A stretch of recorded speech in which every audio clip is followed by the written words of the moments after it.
Listen to this real quickly. Nearly half of millennials believe misgendering should be illegal.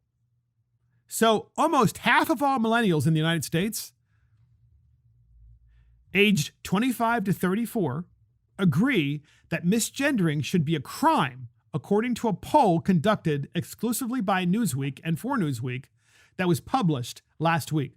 The survey found 44% of individuals aged 25 to 34 believe, quote, referring to someone by the wrong gender pronoun, he, him, she, her, should be a criminal offense, while 31% of them disagree, according to Newsweek. The remaining 25% neither agree nor disagree. I don't know, would be their response.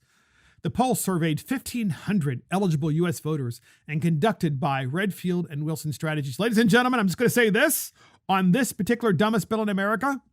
This is why we have a Constitution of the United States that has free speech as the First Amendment to it, right? Because free speech doesn't mean speech that you like. It just means I get to say what I want. And the First Amendment also protects common sense as it relates to speech.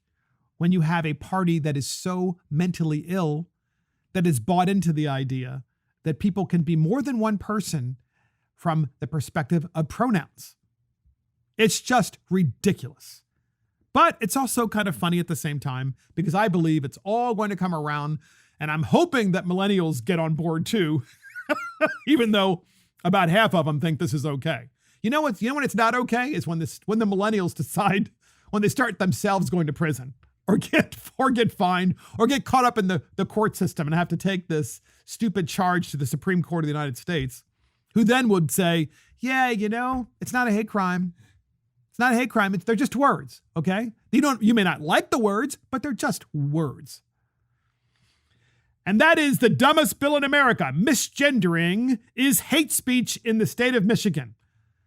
And that's it from Mark and the Millennials. Thank you for joining Mark and the Millennials. This is Mark Fisher. Thank you to our producer, Christopher Hopkins. Check us out on iTunes, Spotify, YouTube, Facebook, Twitter, Getter, True Social, Rumble, and our website. See you next time.